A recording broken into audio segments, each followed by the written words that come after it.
Fuck it, we'll do it live. Okay, we'll do it live.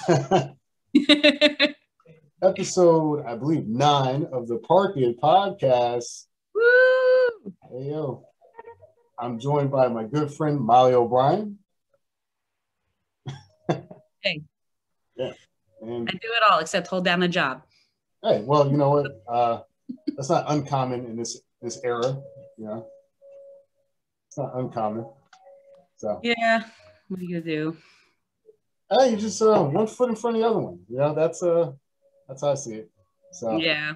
I mean, but you're doing stuff. Jobs aren't the only way we value people in this country. That's right. That's true.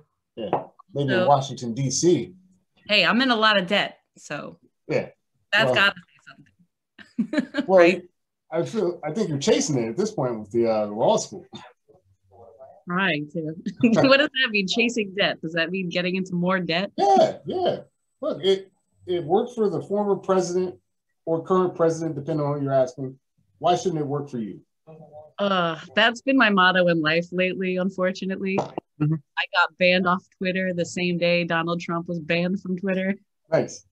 Now, I believe you were banned for impersonating Donald Trump. Take that one. Law 1, Molly 0. You were too good at that. Too good. Oh, well. So, whatever. I mean, that's what they say, cancel culture, huh? You go pretending to be the president, and next thing you know, you're off of Twitter. Cancel. I feel like Lenny Bruce over here. Yeah. I'm glad you brought up Lenny Bruce, because, like, everyone talks about kind of like the free speech stuff. Like, I had a podcast guest on, they were talking about like Patrice O'Neal and how these comics are like, free speech. It's like, yeah, but like free speech in comedy, when it really plays out, is not that funny. Like Lenny Bruce is hilarious, but by the end, he was not. He was just very bitter. Was he ever funny? If you listen to his older stuff, he's like, hey, dames, it's not the same. No, I'm just kidding. He had some funny moments. I thought he was funnier in his later years when he just go off about how you should just defend yourself pro se all the time. That shit's hilarious. See, that's legal humor though. Yeah, right. Yeah. He had a great legal mind. Yeah. He's it is one of those things, like when you go back and listen to older comics and some of the stuff doesn't age well, you know? Right. But like, it's like the first guy who like to use a wheel, right? He's like, holy shit, they put something on a cart. My life has changed. That's dope. Yeah. I don't know, Lynn. What are you saying? He died, with that criminal record, and then they reversed it after he died, so they uncanceled him. Reverse cancel culture. That's what they do. I was doing some research on this guy Bayard Rustin. He was a civil rights activist, and he basically helped set up the March on Washington. But when he was younger, because he was gay, he wasn't heavily featured in the movement. He had like some random charge for like basically just engaging in sex acts with another man, like consensually and like normally, but it was a crime at the time. And they expunged. So he got the Presidential Medal of Freedom, I want to say like maybe around 2013. And then like literally last year, they expunged his record. So noble. Yeah. They'll never give you credit while you're alive. Right. I want that on my grave. It's like you don't get your flowers while you're here. Everyone appreciates you more when you're gone, is what I've learned. Yeah. I mean, it's not always the case, right? Yeah, that's true. I have plenty of idols, but then of course when I meet them, it's like, okay. You're not the greatest morally. Yeah. They say don't meet your heroes. Yeah, don't meet your heroes. Honestly, I think the last hero left is Bernie. That's the last hero. He seems to be the one guy everyone yeah, he's probably a great guy. Yeah, probably. Lunch with, complain about the service with. Mm-hmm. Right? Yeah, he'd be a good guy to go to a diner with. Yeah, great guy. Yeah. All business. Yep. wonder what like his like what's the word, idiosyncrasies or what's that thing like little like ticks and stuff like that. I wonder what that guy gets into. Probably just bangs on the diner like loosely. Yeah. I said I wanted decaf. That's not a good impression. That's good enough. Yeah, I'm reaching out to you one more. What's more? I don't have to burn you. But, we'll work on it. That's the next project. Yeah. After loading circle 4. We'll call it Between Two Bernies. It'll be like Between Two Ferns, and we'll just like tag team question people, but they don't want us to ask questions. Yeah, that sounds good. Yeah. Mm-hmm. You alluded to because you know, like I said, work is whatever. They got the unemployment benefits and stuff like that, so that should help. But what have you been doing in quarantine? It seems like you're very active on social media. Yeah, I'm posting. What do you mean? What am I doing? Everyone knows what I'm doing. I'm posting for the people. That's what I'm doing. It's what I do. You know, no, but beyond that, that's more just a coping mechanism to get outside my own head. And, you know, originally it started like, if I could get you out of your own head too, that's great. You know, post whatever all the time, you know, no limits to what I could post. I posted 170 pictures in the past 30 days. I just checked my analytics. I was like, Jesus Christ. Yeah. Molly, you gotta stop. You just gotta stop. Or not, you know, you know, I have a regular Instagram too now. You've had so many Instagrams, I don't even know like which one's the fake one. That's true. I also have a number of other Instagrams. Someone's knocking on my door, but I'm not wearing pants. I'm filming a podcast. Sorry, come back later. I can edit that out. You don't have to edit anything out. Sure. Here, let's go. Let's just go find out who it is. I'm not wearing pants. Don't worry. No one's gonna see anything. But this is my apartment. I don't have roommates. Maybe I have a package. Oh, I do have a package. Okay. Thought it might have been the handyman. Oh, great. Uline magazine. What everyone. I get that magazine. I think I get that magazine. Are you a business owner? Because I it's addressed to Wildcard Presents. I think they see that you're a business owner.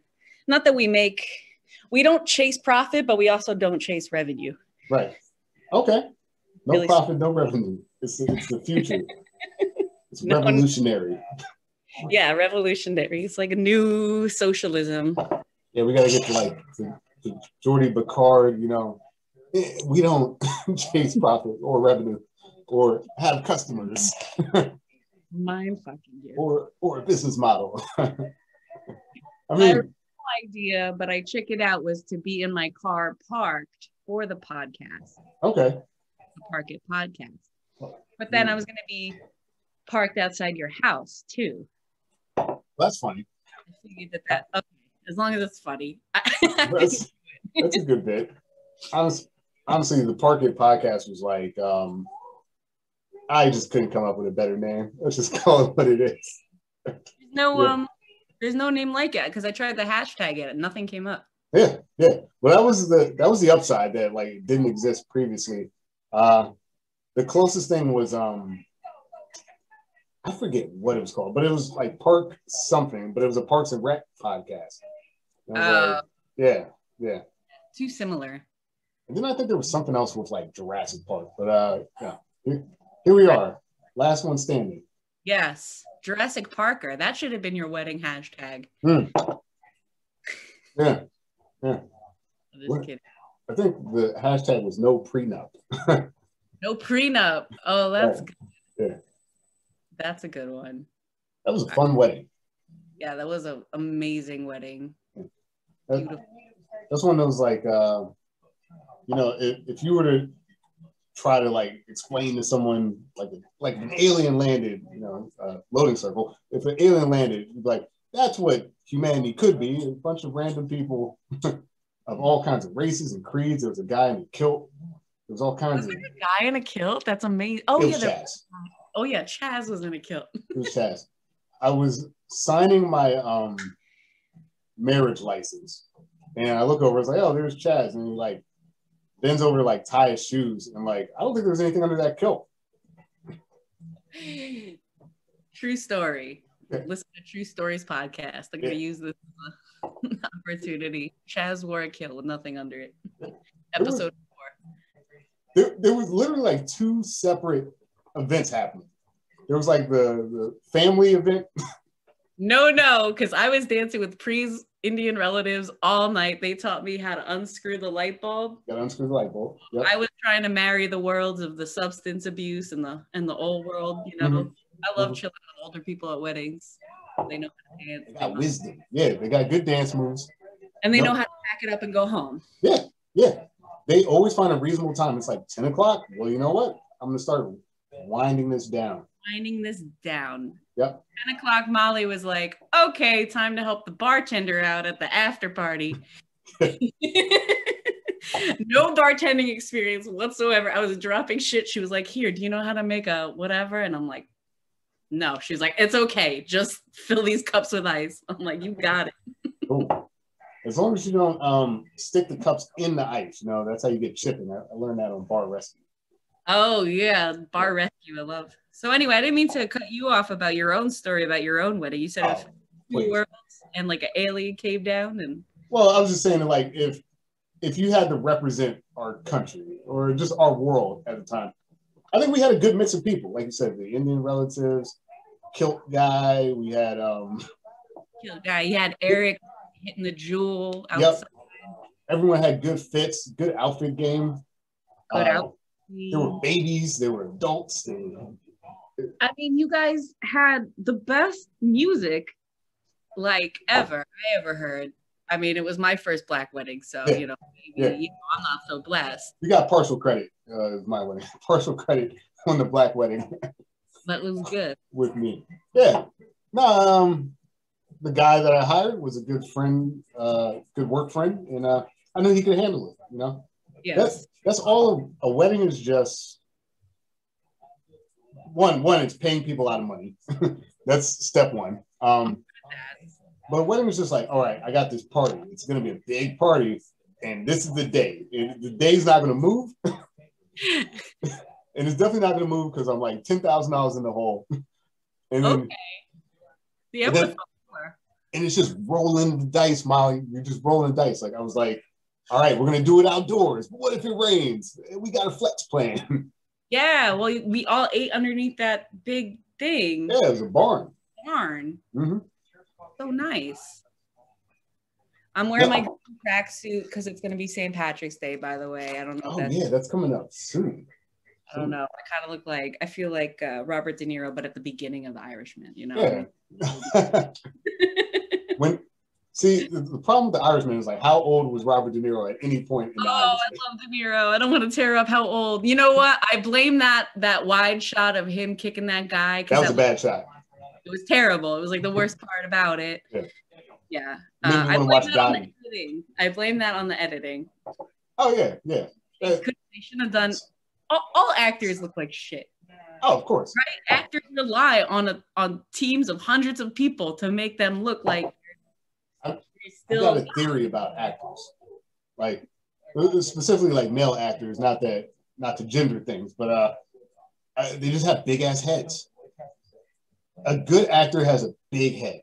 You know what I mean? Like the head to body ratio. Oh. Mm-hmm. You got to get that facade right up in the grill. I have a big head. Well, there you go. You're an actor. Can I be an actor? You're an actor. Dude. The more I chase that dream, though, the more discouraged I get. Sorry, I don't want to bring it down a few. I don't know. Look, I just want to stick on the path of law and justice again. Yeah. Like I strayed away from the path. I got real goofy with it. Mm-hmm. That's the dream, right? That's the goal, right? Which goal? The law goal. I got it. I'm branding myself here. Yeah. You know this. I just got a bear.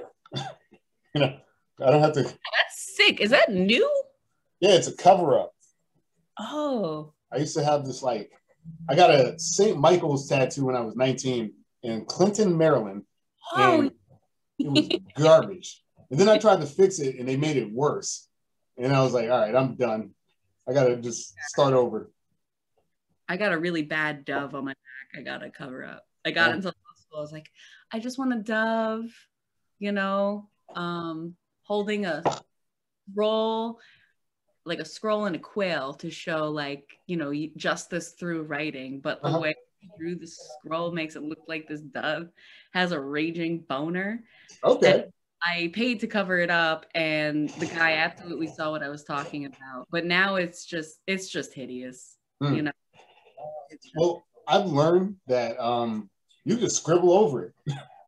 No one's gonna know. You could just write over it, right? Yep. The one tattoo artist I wanted to go to, she just closed because of COVID. Like permanently? I guess. She had a really cool space in Hamilton, New Jersey. It was like all these statues. She had beer in the fridge. You could color in coloring books. She was making arts and crafts for like an elementary school. Nice. I was drinking. I was cutting myself bangs. My friend was getting a $500 tat on her arm that she didn't need. But you know what? Got to support your friends. Fun. I was going to go there to get it covered up. And then the other thing about it, I don't want to show it to you. I got a racerback Calvin Klein on, not to name drop. Link below. Calvin Klein. I'm going to add a link to like the Calvin Klein racerback. I'm doing that. But it's a Pride racerback. All right. Fuck it. Forget it. Yeah, but this shit sucks. I got all these tattoos on me now, man, and I'm at the age where it's like, what the fuck? You know, it's I don't think you're there yet. I don't think you're at the what the fuck phase yet. But there is going to be a what the fuck phase, because at one point I'm just going to be like an elderly man with like a pinup and a bear. It's going to make no sense, you know. But you know what they're going to say, Reggie? They're going to be like, "Oh, that guy used to be jacked. You can tell." Yeah, that is what they're going to say. That's all that matters. Put that on my tombstone. That guy was jacked. You can tell. I'm always making comments about old people, like, they would be really good looking. Yeah. But I mean it as a compliment. Sure. Yeah. I don't know. The old are making a comeback, man. Like, really? Zaddy's a term. There's a lot of zaddies running around. It's a good time to be a sugar daddy right now. It is. Or sugar mama. Or a sugar mama. Or sugar mama. Sugar plus. Yep, sugar plus. Exactly. Because, like, the struggle is real right now, man. The economics of COVID are not favorable to a majority of this population. Hell, the last guest I had on was furloughed, and she had to basically, she was not getting her benefits for like 7 months. It was like you're sitting there getting like the 300 or whatever and nothing else. It's like, dude, how the hell do they expect people to live like this? Jesus. I don't think they expect us to live, actually. I don't think they expect us to live. I think that's kind of the plan. Yeah, it's like, you know, they'll go away. It's like a bill you get, you know. It'll disappear. You know, you just gotta wait. One day it's just gonna go away. Like a miracle.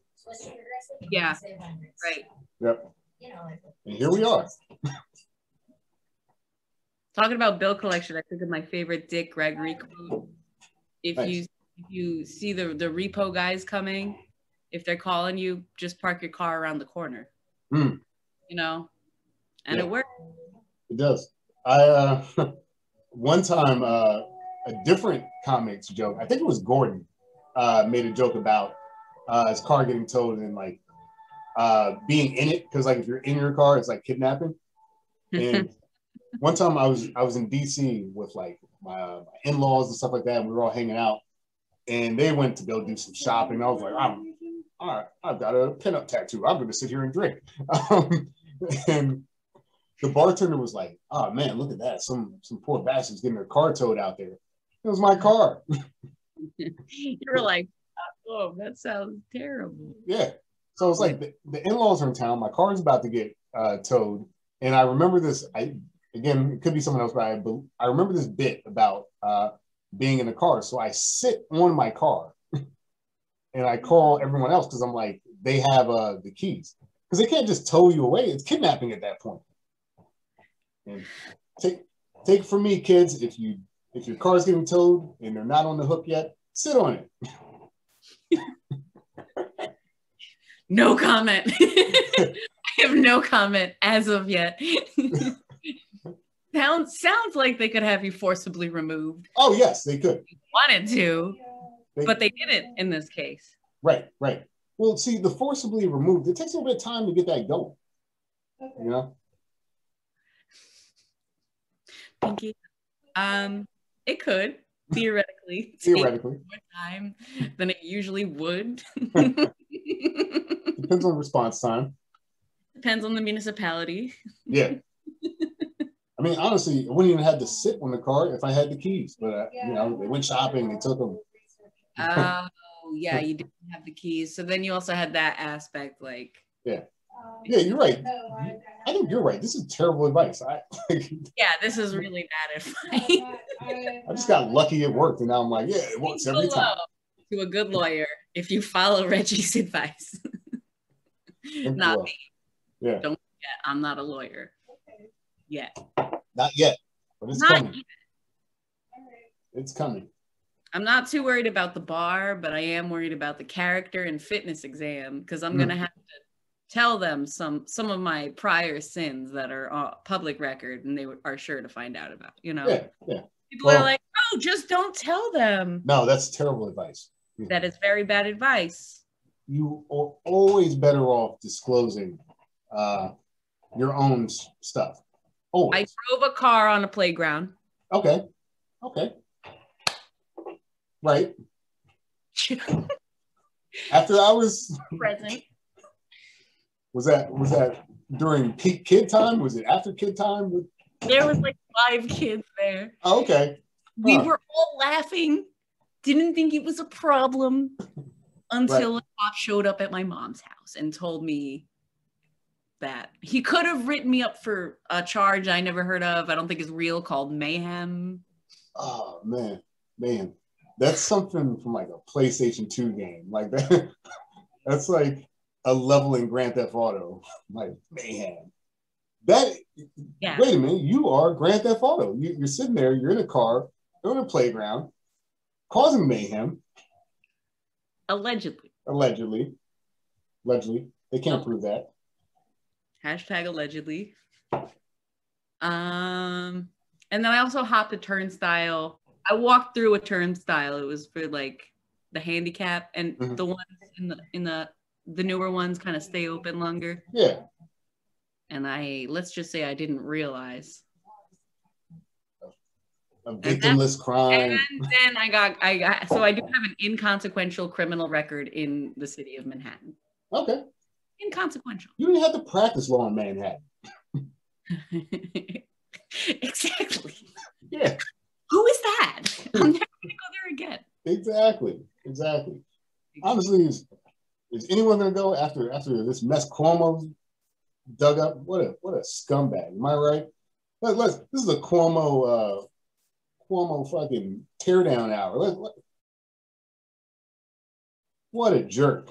Yeah, I guess. I haven't really been. People assume that I follow all the news beats because I'm in law school, but I'm just busy like. Well, you don't have time for news. You only have time for the law. Yeah. And then like watching stand up and self-hating. Those are my main hobbies. They're all kind of connected. All connected. Actually, I've been watching. I went down a rabbit hole. I started watching this thing called like what the hell? Hold up, I'm gonna have to look it up. Edit around this. I will distract the public with a joke I wrote yesterday. Meghan Markle used to be suitcase model 24 on Deal or No Deal. I love Deal or No Deal. Sir, have you ever watched Deal or No Deal? I've seen Deal or No Deal. I love Deal or No Deal. I'm not good at crowd work yet. But the only case she's opening now is the one against the royal family. Put it to. All right. I love bombing on Zoom. That's like the thing. Because like there's no hope. No. There's no hope for a good vibe when you're telling jokes. to yourself. I think jokes happen in public. I think jokes are like a shared experience. Because like it is because when you're kind of in that like bullpen, the green room as a comic, everyone's always talking about the room. Rough room. It's a good room. Yeah. I don't know. It's an older room. It's a younger room. Like the room dictates your level of fun.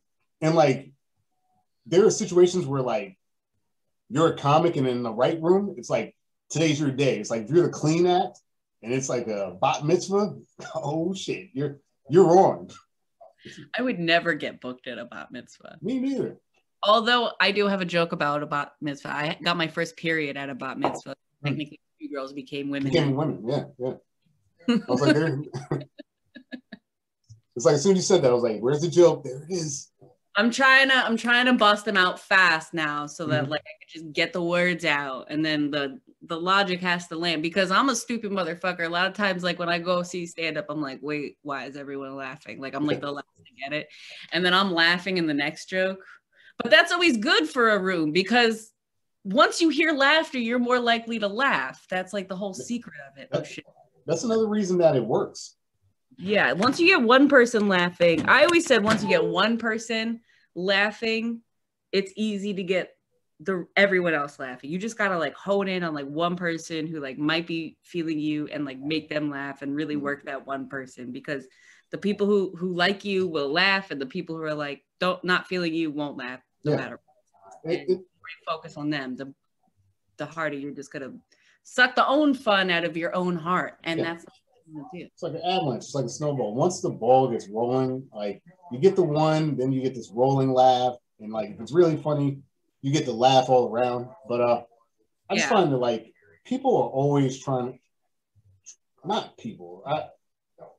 trying to make less general blanket statements, but like I just find there are a lot of people that are like, that wasn't funny. Like there's always that person that was like, I didn't laugh. And it's like it's an achievement.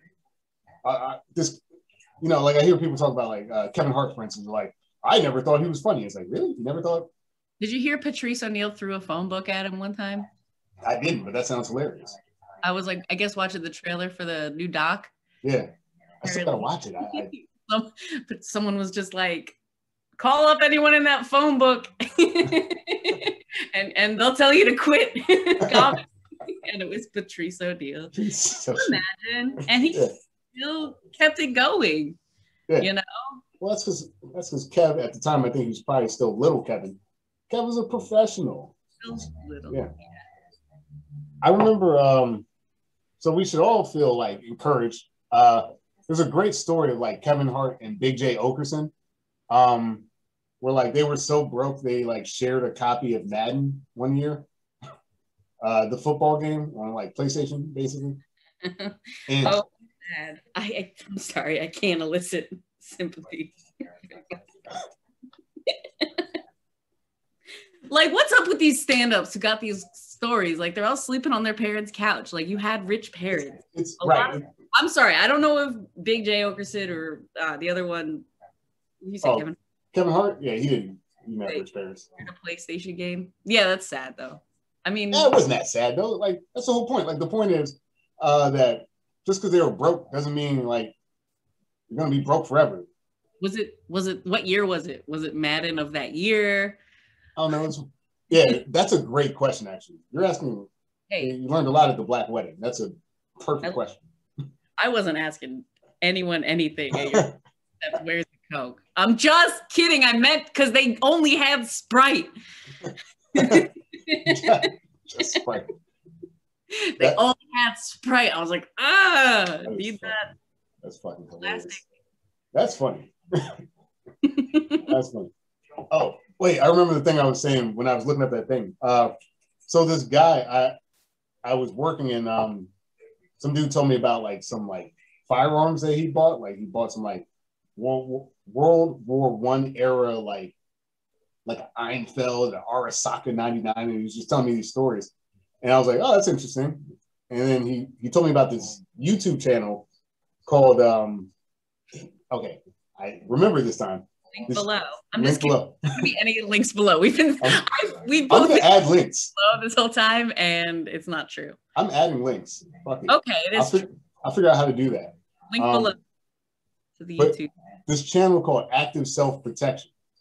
And all it is it's a guy in a red polo shirt, and he just has videos behind him of like break-ins, arrests, fucking fights and stuff like that. And he's like, in this situation, Charlie Cradaville, link below. Charlie Cradaville, New Brunswick today. My favorite ex-boyfriend. That's when we met, is when I was living on top. I was on Saddam Street. Yes. I was the one that paid the security. Hey, you know what? I helped secure that mansion. It's a great spot. Great spot. And they really cleaned it up. Charlie and his new girlfriend, April, God bless her soul. Doing all of it. She cleaned up that whole house. Here I am thinking I'm friends with Charlie. I didn't know he had a new girlfriend. So now he's got where that room that you and Pri and Chelsea and Casey went, and you all like showed each other your nipples or whatever. What I don't remember anything like that. I don't want to bring stuff up, you know. Honestly, I think I missed the nips. I do not think that I saw it. I was in the vicinity, but like everyone keeps talking about that, and I missed it. But you were there. I mean, yeah. But that wasn't the night we all did acid at that party. That was a crazy night.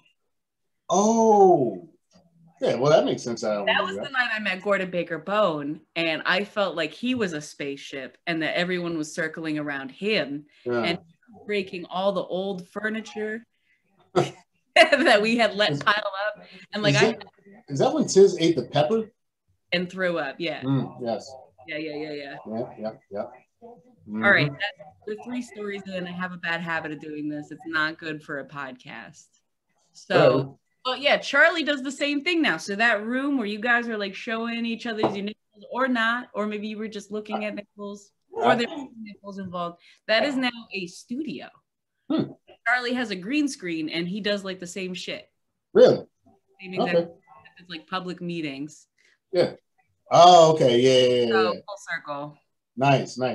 Yeah, because like after I watching that active self-protection thing, I came across like auditing videos, and it's like, you know, the people are like, I have the right to remain silent, those guys, right? And I learned a lot about Terry law, Terry cases. Okay, Terry v. Ohio. Yep, they're always bringing up Terry v. Ohio. Yeah, that's a good one. Fucking the right to something. Constitutional right to like tell the police to fuck off, or exactly. That's not it. Exactly, because like the police technically have a lot of rights in terms of like how they detain you. Like even if you haven't committed a crime, if they have reasonable suspicion that you may have engaged in some sort of illicit activity, it gives them this blanket bullshit excuse to just harass you. I mean, I was like, wow, not arrest. Yeah, not arrest you, but it gives them probable cause. If they have a reasonable suspicion, that's what links to the probable cause. Probable cause will allow a search in some cases. Yeah. But you, as the individual, must assert your rights, and you shouldn't say anything. Don't grant them access to the trunk, or don't grant them access to a search. Say that you want your lawyer.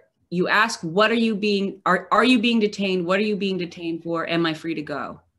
Is the general vibe. Now, as a white woman, easier said than done. You know? No, I'm going to try it. You know, I got these new fancy braids. I'm trying it. Officer, am I being detained? Clearly. But flash them the bear tattoo. Like, maybe like the bear tattoo is, like get that shoulder in there, man. Like, you want to be like, am I being detained? I don't know. That could be perceived as an aggressive act. No, but then put your thumb on your bottom lip. Oh, yes. Am I being, you know? That's the cheat code. That's what Black people have been missing all these years. Officer. Like a little Chris Farley. That's all you guys needed. That's all the whole time. Who knew? Oh, that's hilarious, but also sad. No, he was my idol when I was like 5. Did you ever hear his reading of like parts of the Shrek script? Yeah, No. Chris Farley was going to be Shrek. Oh, he was gonna be Shrek? Yeah, he was going to be Shrek. And like, if you listen to his read, it's way sadder. It's like a much more kind of like somber film. You know, it's kind of like, it's more about like the way he played it. It was kind of more about how like he was an outcast. It was like Mike Myers like does have that element, but it was like more kind of playing into like the humor side of it. Where Chris Farley was like, he's very forlorn in the reading, and they have like what else things, animatics of it. Definitely check the link. Hello. And we're not lying. Yeah, yeah. You know what's gonna suck when I got to figure out how to link all that shit. I'm really sorry. No, it's perfectly fine. So what are you doing with this? You're editing, chopping it up? Is that pre-Parker? That is pre-Parker. You got caught on the mic. It's a hot mic. Oh, that mic carries pretty far. Yeah. Mine says hi pre. Just come on, I'm gonna edit you out. You don't have to It's okay. Okay. Yeah. Huh? But yeah, let's catch up soon for realsies. Yeah. This weekend. Yeah, let's do it. Sure. Cool. No, I think it's important for people to see each other again, because this is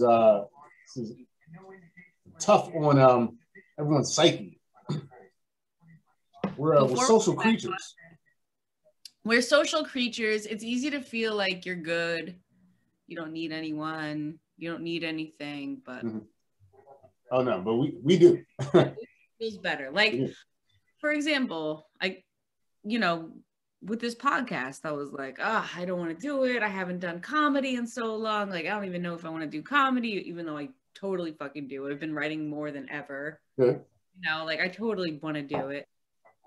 I'm like, but then it's just like hanging out with a friend. Like, you get that anxiety, you don't want to go for whatever reason, you're just more comfortable at home. But the moment you're with your friend, it's like, why? Yeah. So, why was I ever thinking that? No, because it's tough. I mean, there's work that's involved in like social interaction. It's not simple. And honestly, what's cool about like these days is that people are more in tune with that. Like, people are more cognizant of the fact that, like, how do I feel? Am I feeling anxious? Am I feeling depressed or something like that? And people are more willing to like talk about that. And, I think there's more understanding these days of like, hey man, sometimes I'm just not going to be able to be at that event, and if you got a good group of friends, which I think you do, that's fine. We'll catch you next time. It's part of it. I have a good group of friends. Yeah, I think so. I got you. I got Pre. I got your cats. So that's like, that's a group. That's a whole thing. We can start a biker gang.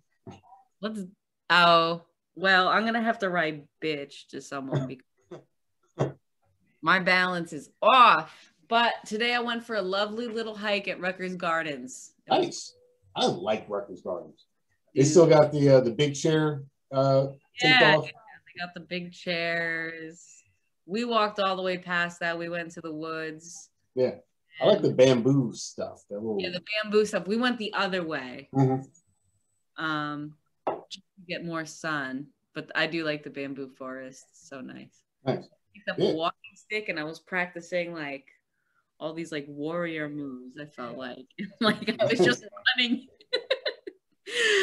I was acting so crazy, right? So Sheridan River across the way is Piscataway, and I just got this stick, and I'm like, huss, huss, huss, just like flipping the stick, like running, like kicking, right? And then I just look, and like 300 feet away is like this couple sitting on their like private fucking dock, just like looking at, like they saw everything. It was so that's part of the human experience. Kill trees. I was like elbowing trees. I was I want to get into boxing. That's something I want to get into. I've been getting into watching UFC. I like you're a wrestler, right? So like, I'm actually once I'm like vaccinated and everyone here is vaccinated, I'm gonna go back to doing jiu-jitsu again. My gym now is like they've moved into the UFC gym down in North Brunswick. Gary Tonin Jiu-Jitsu, link in the bio. Bio. You can catch me there Tuesday nights. Yeah, I mean, like, I've been thinking about boxing. I kind of wish I had a setup here, but I also don't want to like do it myself. If I could like hire someone to like install a heavy bag or something downstairs, I would do that. Yeah, That would for be sure. cool. Yeah. Or you could get like that big mirror with the like a TV. Yeah, those things look expensive. You can also just like use AirPlay to cast YouTube onto your TV. Correct. Oh, what happened? Oh, my mom is calling me. Oh, yeah. Should I take it? You've met my mom. Take it. No, I'm gonna decline it after 5 rings. 4. Okay, 5. And now I'm gonna text her. I'll call you back. I'm doing a podcast. Nice. Yes, Gotta have you a plan. met my mom. I have. She's a wonderful woman. Yeah, I think when we shot at the at Bell Lab. Oh, was she there that day? Oh yeah, you came to her house. You and Free came to my childhood bedroom, and like we had like a bunch and a bunch of you guys up there, and I was like, hey, this is it. But like Miguel and I had smoked, so we were acting mad awkward. Yeah. Well, that was back when people were allowed to hang out. I just texted my mom, hey, with a bunch of Y's, which is not characteristic. Yeah. I just texted her, hey, I'm on podcast. Okay. That's a terrible series of texts. Oh boy. Okay. Yeah. I've been laughing for an hour. That feels good. I don't even know where you went. I can't see you. Oh, there you are. Okay. Yeah. You like my flowers? My Russian boyfriend got me flowers for Russian. Apparently it's a legit holiday in Europe and Eurasia. Okay. Yeah. Got a new boyfriend also. Yeah, I noticed that. Like I said, I've been following the social media. Did you notice it? Did you see pictures of him with his cat? I saw that. Did you pick up on that? Did everyone see it? I want to know, does everyone see all my posts? No. The answer in short is no.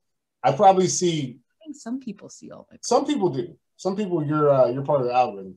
I would say, if I had to guess, based on the volume you said, I probably get maybe 5 to 10% of what you put out. That's how much I see. So, like that is for the best, and that's how I would like it too. Well, kind of going back to like that wedding idea or some of the other stories, like nipple story. There were so many concurrent storylines about that night. Like Tiz, going back to Chad, hanging out with Chaz, who started his CO2 pepper company, and so he had like hot jams and jellies, and that gave Tiz a what's it called, a pepper, you know. And then the acid, and someone had acid, and that was a part of it. And like the whole thing was like 5 different storylines with backstory and all this stuff converging into a moment where you're watching a guy throw up in the backyard because he ate a hot pepper while on acid. You know, like that's how stories work, man. But that was 2 different nights, wasn't it? Or was that the same night? See, I thought the nipple thing was a different night than the pepper night. Same night. I think it was. It was Chelsea's birthday. Was the acid thing. Hmm. And I remember there was like hand to God, there was a New Brunswick police helicopter circling the house that day. Real Goodfellas moment. I have a lot of them. And I know I said the thing about Irishmen, but like, I swear to God, like this, when you guys were coming from the Sauce Mike, I think. Makes sense. And I was just across the street. I forgot why I was across the street. Oh, no. You know what it was? Wait, hold up. Wait, I'm listening to your story. Never mind. No, there was a helicopter circling over the house for like 2 minutes when you guys, like, there was like 10 of you that like came. You, Eric, Nicholas, Gordon. It's the night I met Gordon. And I just remember thinking like, wow, all these people love Gordon. And Gordon was just breaking shit. He was just breaking all this old furniture. Like, I hadn't lived in that house in like 3 years. And like that backyard went to shit. And I'm sorry, if you look at it now, it looks like it's What Happens. It looks like a Tim Burton movie. Yard, and Charlie and his girlfriend are like, they're like taking care of stray cats. So they got like lots of cats back there. It's creepy. Yeah. Is just breaking all this old furniture that we threw back there. It was so cathartic to watch, and setting it on fire. Right. That's right. That's why he was breaking all furniture, because they were trying to start that fire. Yeah. Right. And everyone kept breaking lawn chairs. Like people would sit around the fire, like, and like it rained for a little bit, so like everything got slippery, and like 4 lawn chairs broke. The fucking place looked like a mess. It was a disaster. You know, these things happen though. You can't have a bunch of comics hanging around. Eating peppers, throwing up. I think more than one person threw up. We were all laughing. Eric got himself in a little bit of into the most pickle. And that was before I made the choice to date him. Which you had my character. That was an informed decision for you. That was an informed decision to date someone who criminally trespassed into a fucking nice local family. Home. Yeah, Brunswick, because it had a red door, and because that house also had a red door, he like just wandered. I guess he was trying to find the part. Who the logic? Link below. Who knows? Link below for red doors. For red doors. We should start a podcast. Link below. Yes. Yeah. We just plug red doors and Razorback bras. I think like the podcast, if we ever did that, would just be like, just keep escalating until like there's no way they got a link to that, and then like actually having a link to it. There's no way they have a link to. And it's like the wish.com version of whatever the thing is. It's just like public records of corrupt city officials. There's no way they have a link to that. Yeah.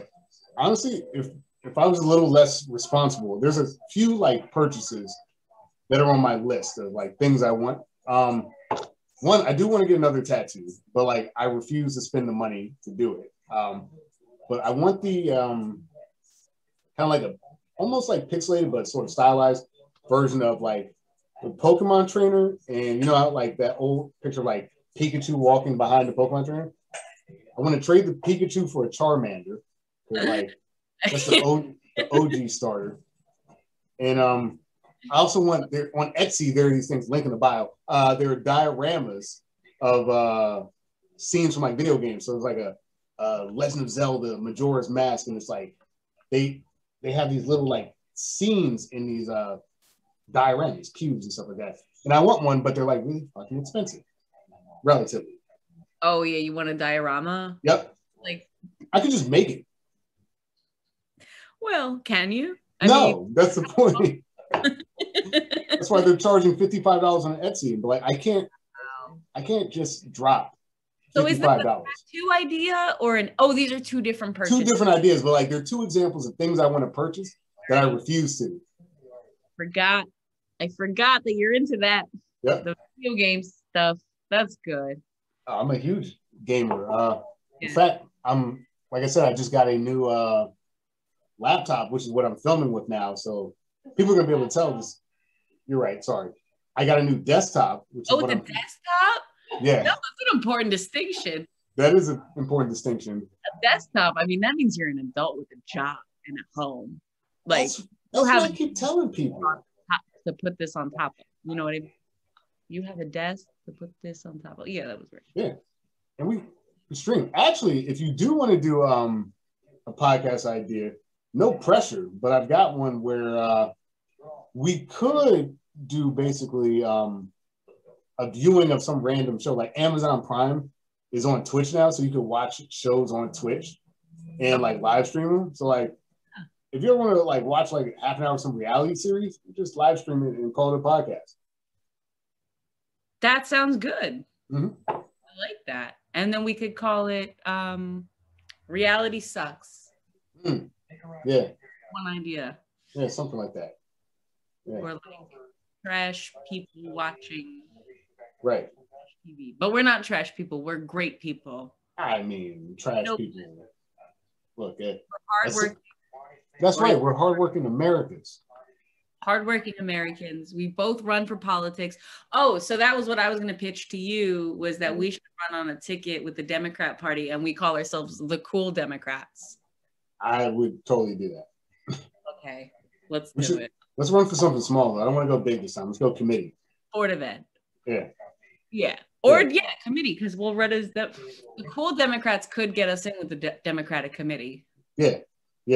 Board of Ed stuff. And I'm currently supporting the Students First movement in New Brunswick. I ran on that ticket last year, but this year there's a new sheriffs in town, Matt Rivera, Lindy Stork, and I forget the other candidate. It's on me, but I can get the name. Thanks.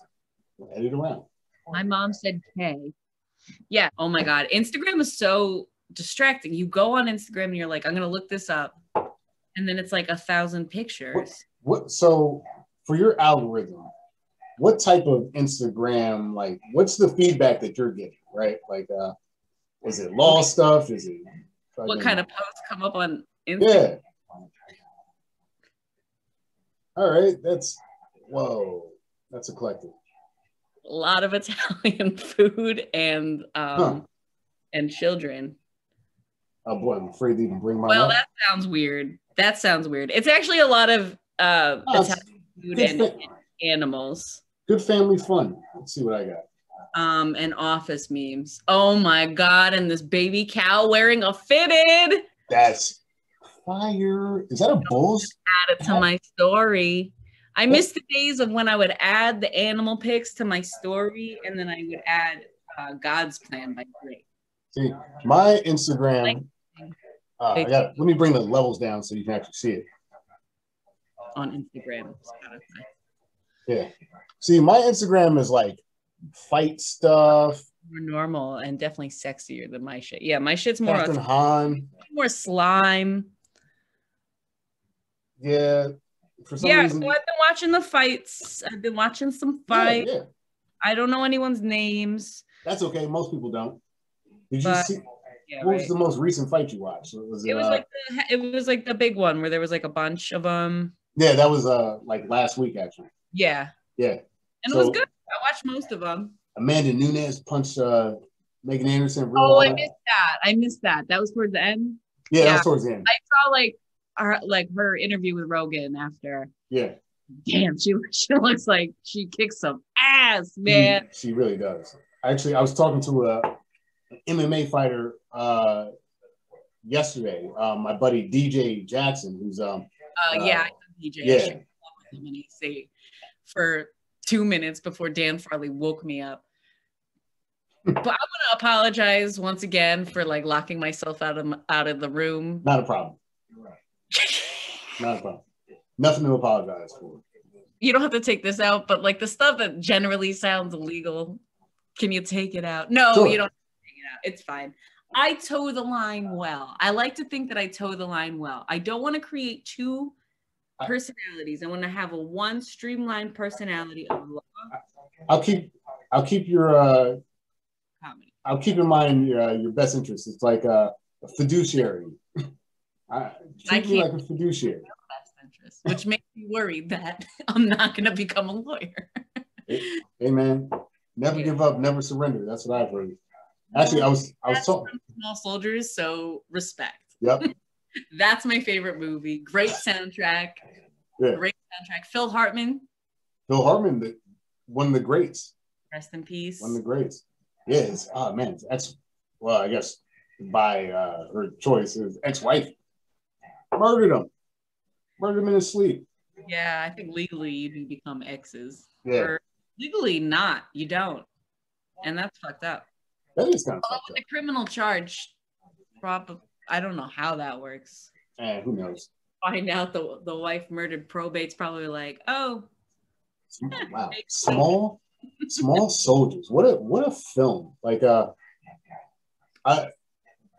I just think about there's always kind of like that rule of twos, like when Paul Blart Mall Cop came out, like Observer Report came out too. Okay. Did Toys come out around the same time as Small Soldiers? I feel like it must have. Yeah, Toys. It was Robin Williams, I think LL Cool J's in that movie, and it's like Robin Williams is like gonna inherit some like toy factory. Yeah, it's nonsense. That sounds god awful, and it sounds like it came out in the wake of Small Soldiers. But maybe it's really good. I mean, like let's just go over all the terrible ideas that somehow got greenlit in Hollywood at the time. You had Baby Geniuses, yeah, Cats versus Dogs, Baby Geniuses too. Baby Geniuses too. You know, Spy Kids fixed that genre. Spy Kids really found the tone.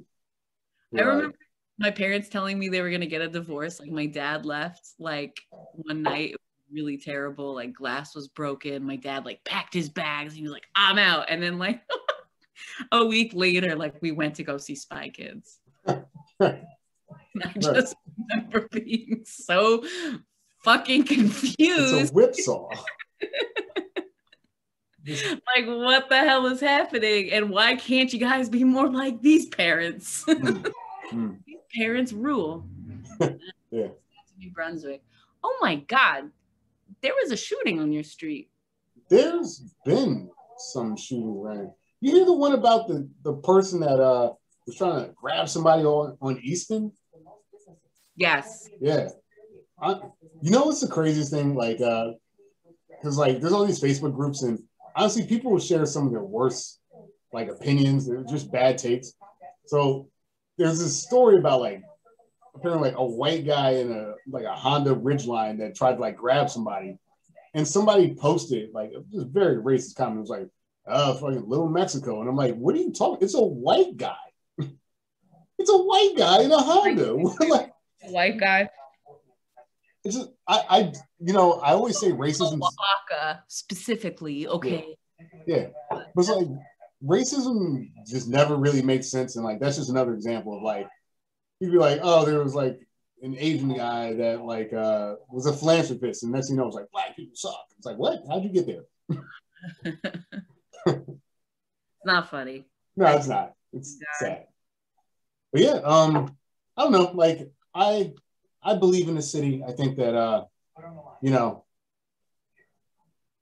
there has been a little bit of an uptick in that type of activity. But again, kind of going back to our pandemic talk earlier, it's tough out here. Delivery truck got fucking held up at gunpoint. That's right. Punched. Are you in that Facebook group, the Crime Watch Facebook group? Wait, which one? Like all the like. I know which one you're talking. Yeah. I know. Yeah, I am because I heard about the punching. I heard about the delivery truck. Damn! Oh my God! And then like a friend of a friend got robbed the day it was snowing. Q posted a hilarious video of him doing stand up at the Walgreens. Oh yeah. I didn't see that. I was gonna check that out. Everybody make some noise. That's like my favorite thing. Shout to Schoolboy Q. Link below. Yeah. It's amazing. Quahim Cooley. Quahim Cooley. Oh my God. The man with the stool. And I made fun of him for being in special ed when he was a kid, and his whole family laughed, and I felt like so good about myself. Nice. That's some good bullying. It was funny. But he's just like one of those people that's just like so down to like make you laugh all the time, always on, doesn't feel like it's forced. Nah, he's got good energy.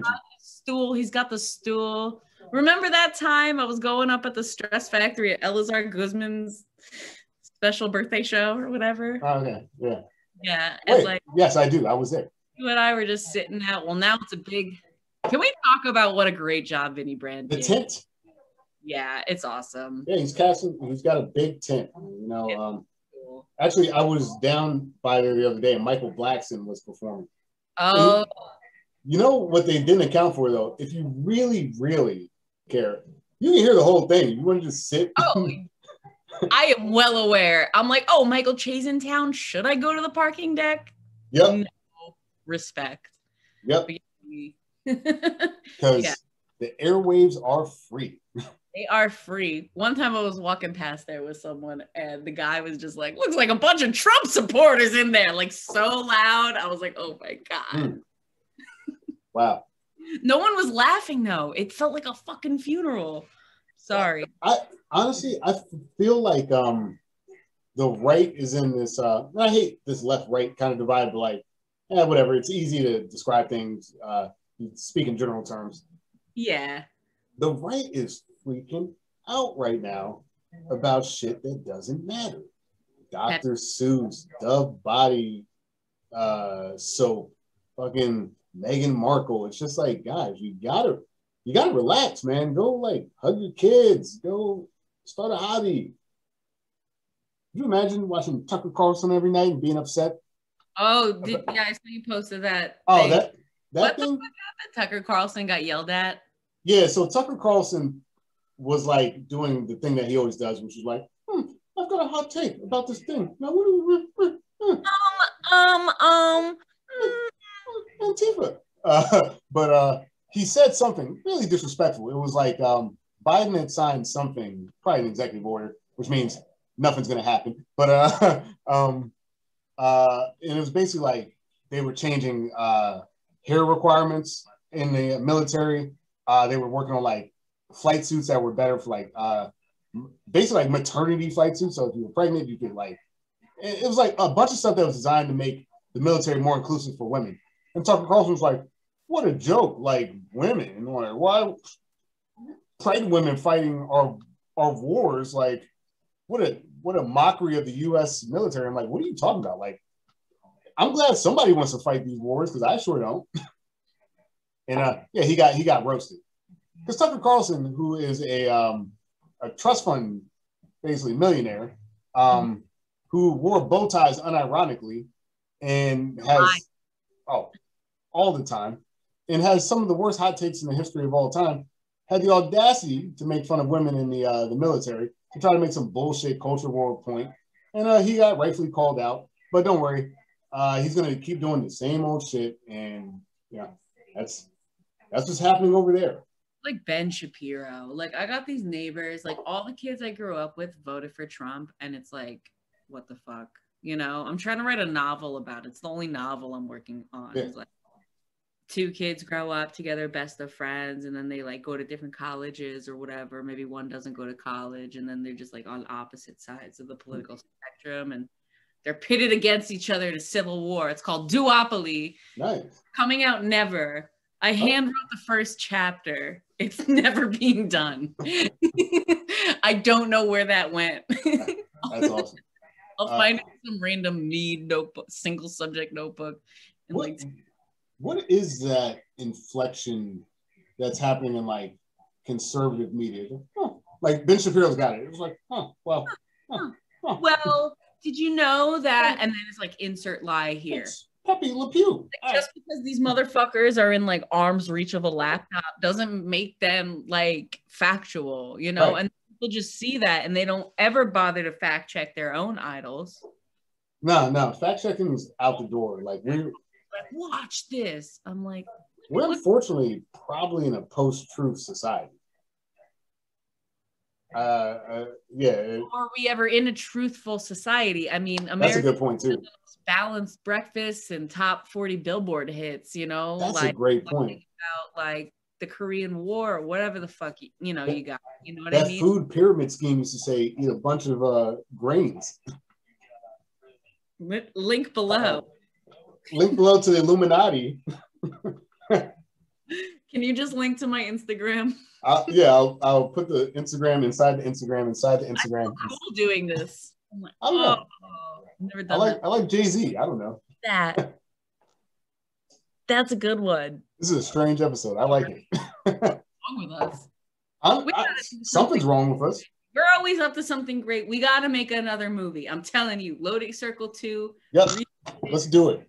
It's happening. Another film. Honestly, no. Let's just all wear track jackets like you got on.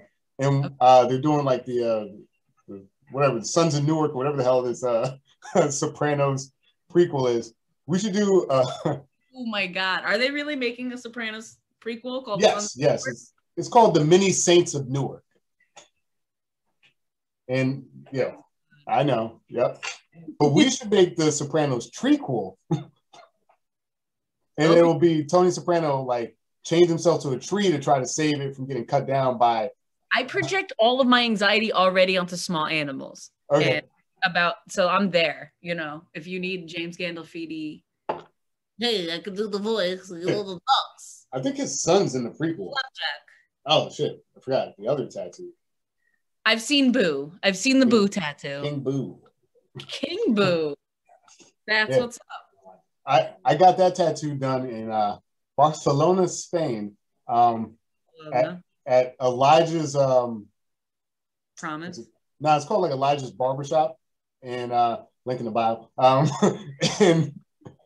And it's a salon / barbershop / tattoo shop, and it's a pretty cool spot. Mm-hmm. A salon.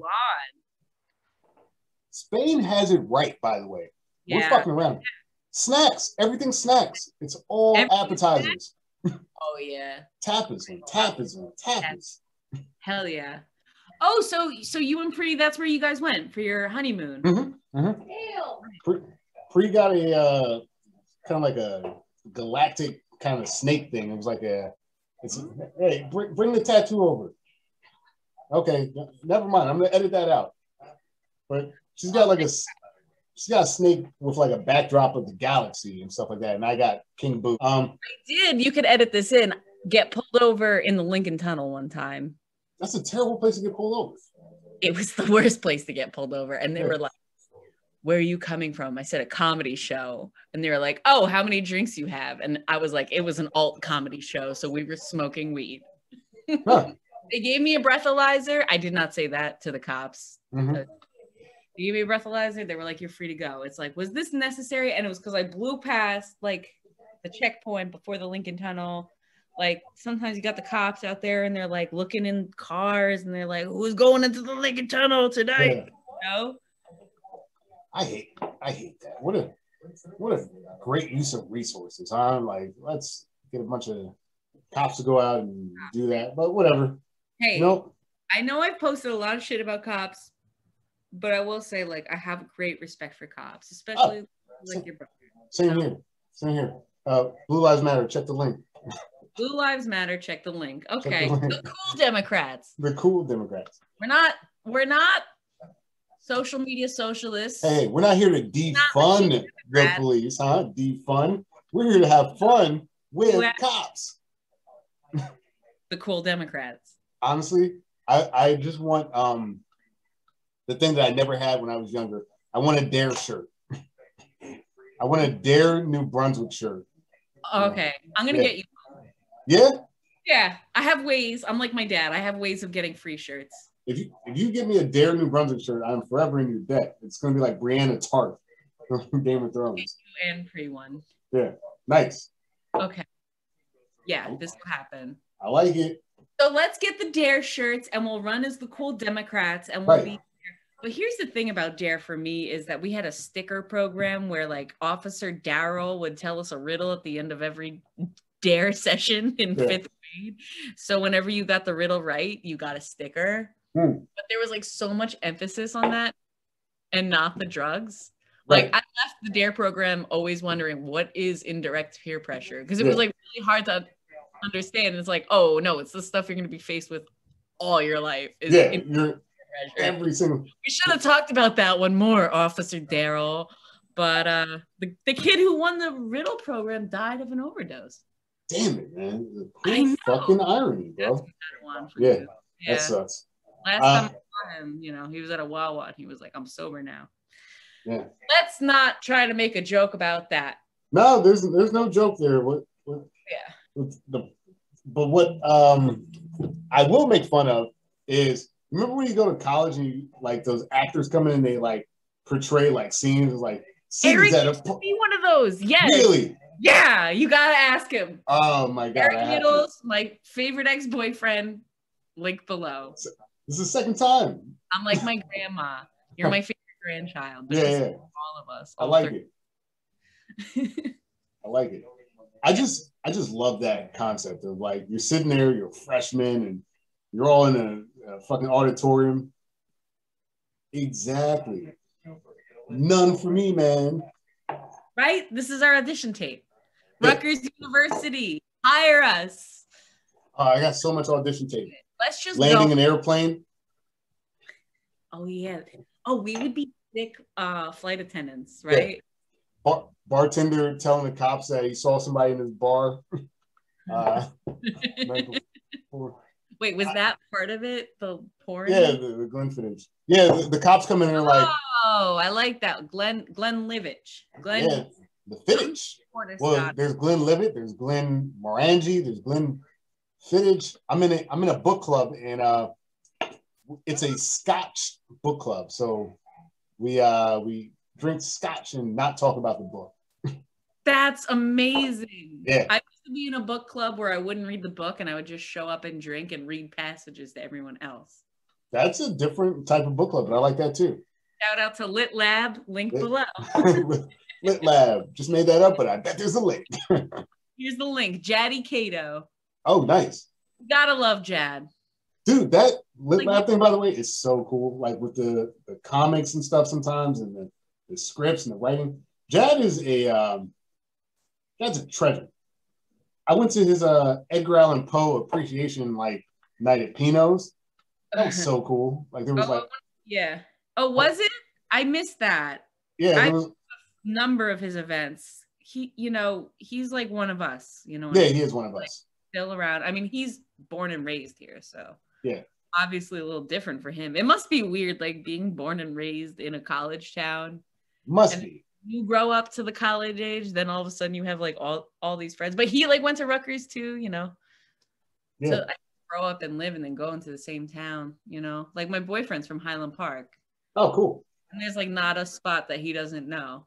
And he's like showing me like how to get to like Route 1 from 514, Route 1 from 18, Route 1 from Riders Lane. You know what I mean? Like, oh yeah. Well versed in the Route 1 situation. I gotta talk to him because, like, I did a few Route 1 moves from there. Yeah, Route 1 can be confusing, like getting on and off of it because there's like a lot of different entrances in it. So yeah, like with your UFC thing, that'd be cool. Let me know if you ever like. Yeah, actually, speaking of Route 1 in the UFC gym, if you take Jersey Ave down, you can hit Route 1 and pop in right at the UFC gym. Oh, okay. Oh, really? Yeah. Is it by 130 in Bolero? Like it's kind of near there. Mm-hmm. But now it's Bolero. Yeah. Bolero's cool, though. It is cool. Maybe I'll have my 30th birthday party there. What? For some reason, I thought you were already 30. Huh. No, I have that vibe about me. I have very like 35 maybe vibe, like a 75-year-old vibe. I act like very senile, and I have a lot of hip pain and back pain and knee pain. So I think that molded. Yeah, see, I was going to tell you that, like, you were talking about boxing. I was like, oh, you should try jiu-jitsu. But, like, you got knee, back, and hip pain. It's like, you're just going to have more of it. Jiu-jitsu is interesting. I was going to do, so I am a purple belt in Taekwondo. But that's from, like, when I was a kid. Doesn't really count. Still counts. I noticed though in my dating, anytime a guy says he does Brazilian jiu-jitsu, he's like insane. Yeah, it's a very specific type of person that does that. And I had blocked him on Instagram, this one guy on Instagram, like ran into him like on the street. Have you ever blocked someone and run into them on the street? No. Oh my God, what an experience. I highly recommend it because like you're like, yeah, let me add you. You're not coming up. Like when you've already had like an interaction before, you previously added each other. It's like, let me add you again. And it's like, I got nothing. I must have blocked you, bro, Maybe, it's good. Maybe it's not. But see, jiu-jitsu guys are it's a wide breadth of people. Like honestly, the closest thing I can think of are like anime nerds are probably closer to jiu-jitsu guys and like tough guys, you know what I mean? They're like a little nerdy and like they are sheltered. Yeah. Now there's a range in there, like there's some like kind of like alpha jack type guys, but like most of them are just like they're alpha jack, but they're like soft on the inside. Like, you know what it is? Jiu-jitsu are like soft. You know what it is? Because you just never know who's gonna walk in that gym and strangle you. Like you're like, oh, look at this like 15-year-old. Surely I can beat him at martial arts, and the next thing you know, you're like you wake up on another planet. And you're like, oh shit, yeah. Jiu-jitsu can be humbling, but also there's also this kind of like false kind of like dichotomy of like, because I've trained the gentle art, it's made me this type of person. It's like, nah, he's still a shithead too. Like everybody's a shithead when it all. Oh, it's more gentle? What's that? More gentle? They call it the gentle art. That's what they call it. Gentle than Tai Chi? No, it's not, but they call it. Because there's not really striking, right? Like it's more of like this chess game of like, this guy grabbed my collar, now I gotta like get, yeah. Oh, like I'm good at that. Yeah, you're good at the get off me? Oh, me and my brother used to clear the furniture, like, yeah. And nice. He would always usually win, always get me in the headlock. But it would take him a really long time to get me in that position. That's the goal of jiu-jitsu. I'm very good at distributing my weight, not to give all my tricks out. All your secrets. Yeah, I doubt I doubt you and I will ever go toe to toe, all my secrets out. Yeah. Yeah, and then you do the kick from the Irishman. I would do it if I had pants on. I would definitely. Yeah. I'll do it with my fingers, like, bam, bam.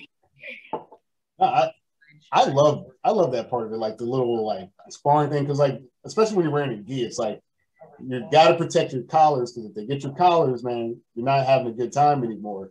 So like sleeves get pulled and stuff like that, and it's just like a very good. It's your fun. Yeah. Wrists up here. Yep. Okay. And if you're like modifying it for like a fight, there's more of a distance here. You always want to create the fence. Kind of like what that is. That's basically. Like, nah, kind of. I don't know.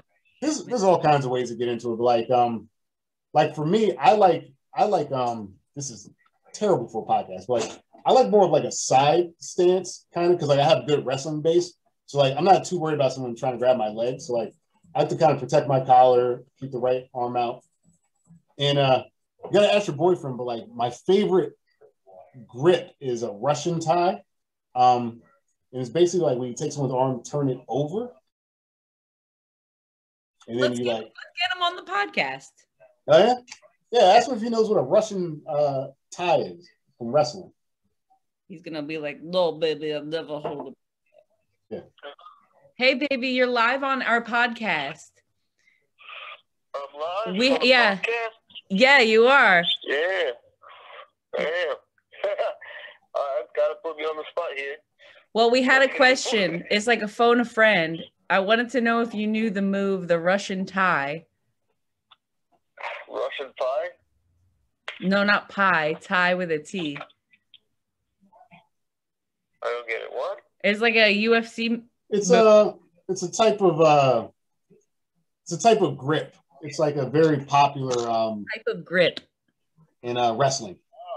In wrestling. I'm kind of lost. Oh, that's okay. All right. You know what? We're just gonna edit this out. Yeah. Could have worked, but I guess I don't really no time. Has he ever heard of Alexander Karelin? Alexander Karelin? Karelin. Karelin. Karelin.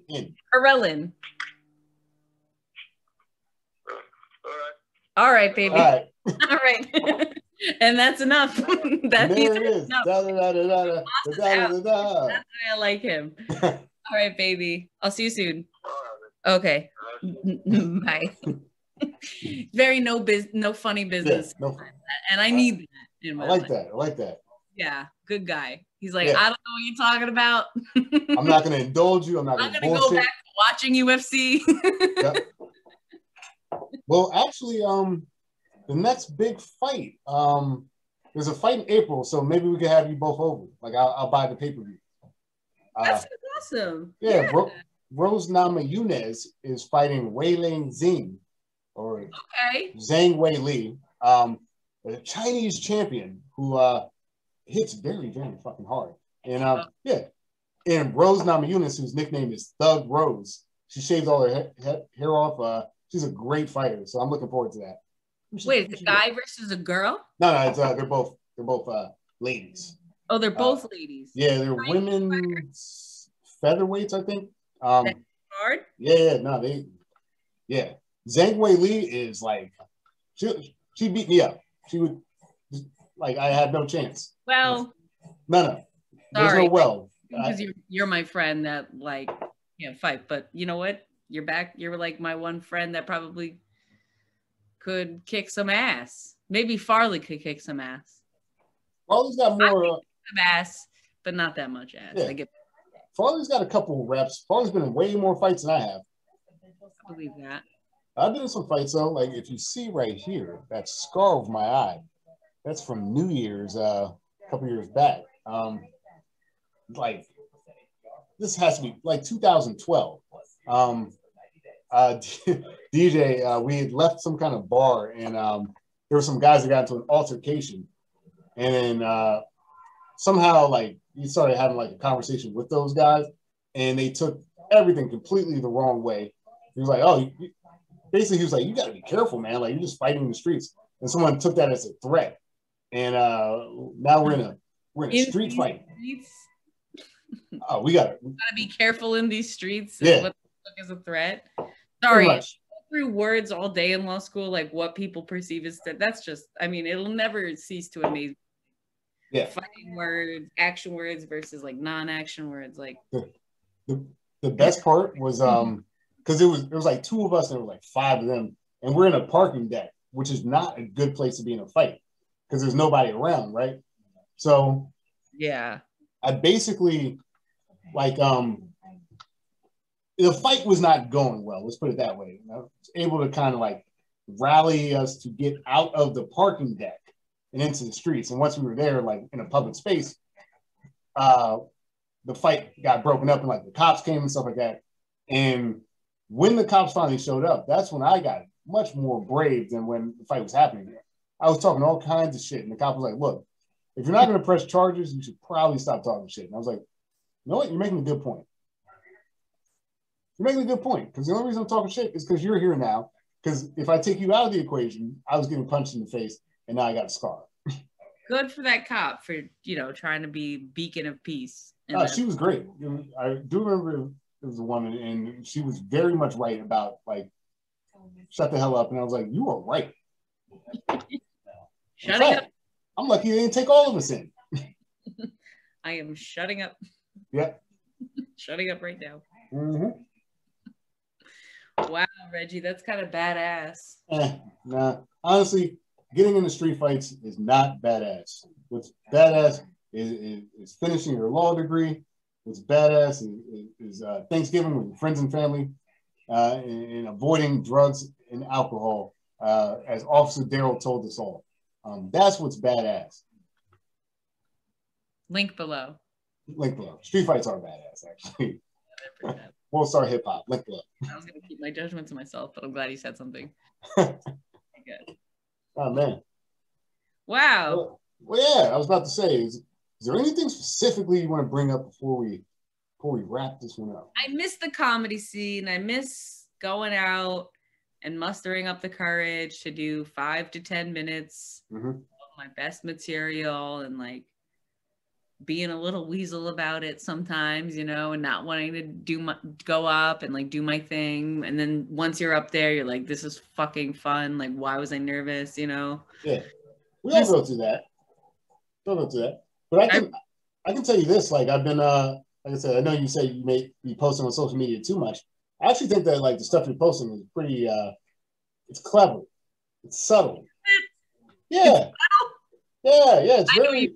say subtle because I posted 170 pictures in the last 30 days. There was one the other day, and I just like opened my phone and like there was your face, and it was like a slideshow of like, I don't know, it was really zoomed in. You're like this kind of, and I was like, "Hey, Pre, check this out." I deleted that because I was the one of me air drying on my new bed. I guess so. The caption was me air drying on my new bed, and I was like, this is too much. Sometimes I just get so paranoid that like I'm gonna hurt my chances of being employable. Nah. Wild shit. Nah. But I don't ever post anything that bad. I think it's just in my mind. I think that like what I'm doing is like rated R for some. No, I've never seen anything like that from you. Yeah, and I think I keep it pretty PG-13, you know? And I'm just like, oh, I'm so toxic. And then I look back and it's just like Yeah, it's you and a That's mouse. You know? Honestly, I think so I think bad. that like it has a there's a theme almost. There's like this recurring kind of like artistic vision. And like when I see it, I'm like, I get it because I get kind of your personality a little bit. It's just like that's really funny. And like if you don't get it, you're just like, what the fuck's going on? But like I think I get it. And I'm like, that's really funny. Like your idea for New Year's, the telethon. It was like that's fucking brilliant. Love it. And you executed it just like the movie. I think that honestly, what very impressive about you is when you put your mind to something, you make it happen. And that's not a trait that a lot of people have these days. I get that. It's funny. I was just on the phone with one of my best friends, Sarah Yildirim. She said the same exact thing to me today. Yeah. Thank you. No, it's no, you got to thank yourself, right? Like you're making it happen. Keep churning out the ideas, and things will happen. Like this podcast was an idea, and like I kind of pushed back on doing it. It was supposed to be more political, and then I was like, you know what? It turned into whatever this is, right? This free form conversation. You're like a great guy to talk to. So like that's the podcast. Yeah. It's like Seinfeld. It's a podcast about nothing. Yeah, it's about nothing. And it's like, I'll never let you, like the royal you, whatever, like the general you. It's like, I'll never let you flop on my podcast, right? Like I can hold a conversation, right? So it's like, yeah, no matter who comes on, like there'll be something interesting, right? Yeah, people are like, oh, I don't know how to, conversate on camera. It's not natural. But as long as you're there as the host, that's the host's job is to bring it back to the format. Right. It's basically all the podcasts people have no idea that I made where I learned how to like do a podcast. So like, yeah, you're good at it.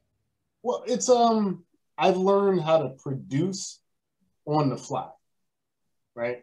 And it's just like comedy, it's like when you're on stage, it's like, oh shit, like that line bombed, but like I'll save it with this line, or like I'll go into this segue, or address the elephant in the room. Like you can always flex and like change your plan. And I think that like it's just a good idea in life to be able to be flexible. And I think I think you have that. You think I have that? That's so funny because like I see myself as the total opposite, like very rigid and unchanging and almost unsure of themselves. You gotta have the confidence and just find the friends that are gonna be down with your vision, and that's half the battle is finding your team. And luckily I have some pretty great friends, Yeah, the team's important because like there's a lot of shitheads out here, and you got to stay away from them. And if you can find people that are like not really into like the competitive mode of this thing, and they're more just like, hey, I'm kind of artsy, I got an idea, you got an idea. Like I think that's where we land really well. But there are a lot of people out here who want to, and I get it, like, it is a business, right? There are people that want it to be a business all the time. But I've found myself that like it works better if you're not trying to force it, in my opinion. Yeah, if you're just having fun with it, Like I started my LLC so I could get people paid. I'd have people filling out like I-9s and what self-respecting stand-up wants to do paperwork. Right. You know what I mean? So I don't know how far we're gonna go with that. And like I said, we're a revolutionary company. We're not chasing revenue or profit. So, we're out here doing some real groundbreaking stuff. Nice. It's nice. Hey, look, honestly, at the end of the day, the impact, I think everyone's always trying to go for like the big. They want to be the next Carlin. They want to be the next product. It's like, just if you can make the people around you happy, if you can make people laugh, like you're doing the job, right? Like, yeah, it doesn't have to be a 500-seater for you to like. When we were working the Stress Factory, the 30 to 50 people that showed up, did they have fun that night? Did it make their lives a little bit better for that moment? Yeah. You did the job. Right. That's the job. Exactly. That's the job. Yeah. And I love that Because Right. as a lawyer, I'm gonna like not be making people. I'm gonna be ruining people's days. Good. I'm gonna be like, no, go get your license because we can't continue this conversation if you don't have your paperwork in order. You know, Right. saying like bad news left and right. Hopefully, I can say good news too. I won my first fake law school case ever, like in Nice. class, we do like fake things, and it was like I had to, and I was a school district attorney and like denying a child further benefits like for special education, and I won my case. I mean, it sucks, right? And like it was a simulation and the parent was all upset and like we were all kind of mad at each other like after, Mhm. but it was fake, you know what I mean? So we had a good time and I won, you know. I felt good. What's the thing? It's all about winning. That's what I learned in this great country. Nah, that is the opposite message that I just gave. I'm gonna agree with you. It's all about winning. If your car is getting towed, make sure to sit on it. Sit on it. Sit on your car. Sit on it. As Dolomite would say, put your weight on it. Put your weight. Definitely eat a pepper at your friend's party. Definitely not check which red door you're going through. You know, these are life lessons that we're teaching. And if you find yourself at an after party where everyone's showing their nips, don't worry about it because no one's gonna remember what happened anyway. I didn't. It was just like there were nips around. I didn't even get the benefit of remembering. Oh well. Married. Yep. We'll edit cool. that. Yeah, we'll probably edit on that. Well, is there anything you want to plug? Any of your myriad Instagram pages where people can see this? Is there a link that I need to? I'll just plainly list all my Instagram handles, and you guys can give it a follow if you want. We're working with 1800. Yes, I pronounce it 1800, not 1-800. Okay. 1800 _ content. We got flapjack _ tiki. We got famous cars NJ. This is probably my coolest social media account that not many people know about this. I mean, were you there that day when we were filming here? But around the corner from my mom's house is a famous car garage. So he's got replicas of the DeLorean. He's got replicas, and I can take you to see this stuff. I wasn't there, but I know what you're talking about. I remember you talking about. He's got an. You saw the Batman car, right? An actual Batmobile. Oh, there it is. He has the cop car from the Andy Griffith Show. He is the original Honeymooners set. Wow. And it's all around the corner from my mom's house. I thought it was a fucking repair shop still. It's not anymore. It used to be. So I go to get an oil. It's like a whole like Merv Griffin situation over there. So great. What? It's like a whole Merv Griffin situation over there. You know? Natural. You can keep it all in. I'm keeping that. That's my forte. I love serving natural vibes. Yeah. If you ever watch, there's a Seinfeld episode. I believe it's called The Merv Griffin Show, and Kramer gets the set from the Merv Griffin Show. Oh. And Merv Griffin, I believe, wrote the theme song to Jeopardy. Oh, that's such a good theme song. Yeah, it is. It is. So, yeah, a little bit of history on the Parknet podcast.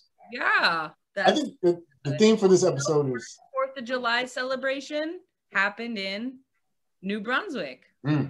More history. More history.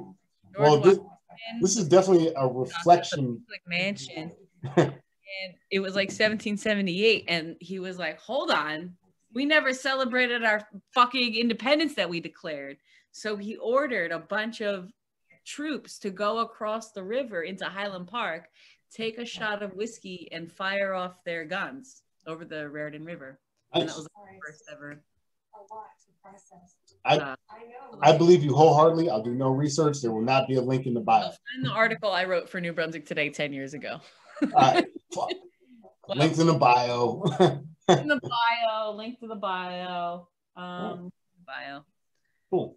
Well, Molly, thank you for joining.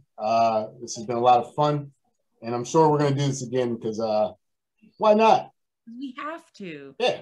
Stay tuned for our new podcast coming, and our new political campaign coming, and our new science fiction coming.